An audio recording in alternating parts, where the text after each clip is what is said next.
Did you know the United States produces more crude oil than any other country? And the biggest oil producing state by far is Texas.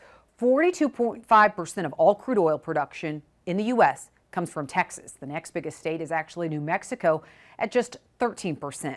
It is big business for Texas, and striking oil for the first time was a pivotal part of American history, as we learn traveling the countryside this weekend with Andrew McCrae.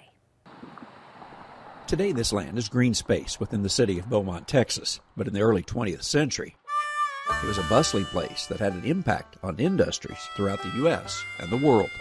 January 10th, 1901, that's when we struck oil, the famous Lucas Gusher. Gina Summy says there had been speculation for several years that oil was under the ground here, and drilling had been attempted for about 10 years prior. When they did strike oil at a depth of around 1,200 feet, it was an amazing force that came rocketing from the ground. And while they were glad to see the oil they had hoped for, there was now a new problem: how to capture 100,000 barrels of it spewing to the surface every day.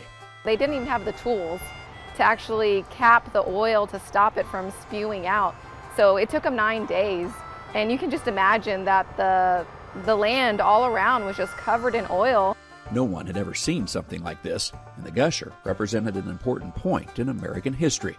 It marked the beginning of the petroleum industry, not just for Texas, but for the United States. The Spindletop Boomtown Museum relives that important event, even recreating the day the Lucas Gusher came to life. You're in for a treat. Today it's a gusher of water rather than oil. And with the oil back in 1901 came people. Just as the gold and silver rushes had beckoned thousands westward, this black gold now had people flooding to southeast Texas. They had about 400 to 500 people traveling in by train by the day, so you can just imagine how big the city grew. Beaumont's population of 10,000 people swelled to 50,000 people in 3 months' time. Boomtowns like Gladdys City, recreated here at the museum, share what life was like. The city was so short on housing, the barber's chairs were rented as sleeping spots, and some people just bought tickets on the train so they could have a place to rest. But over the years, the flow of oil dwindled and towns like Gladdys City faded.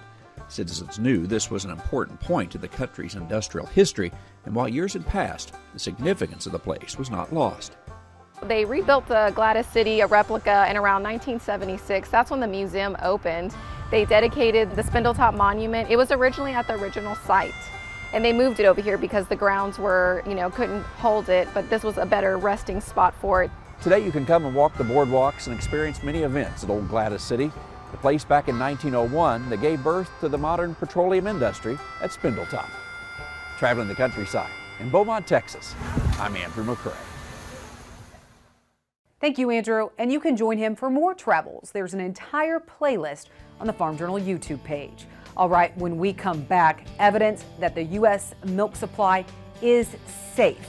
We tell you about the latest round of testing next.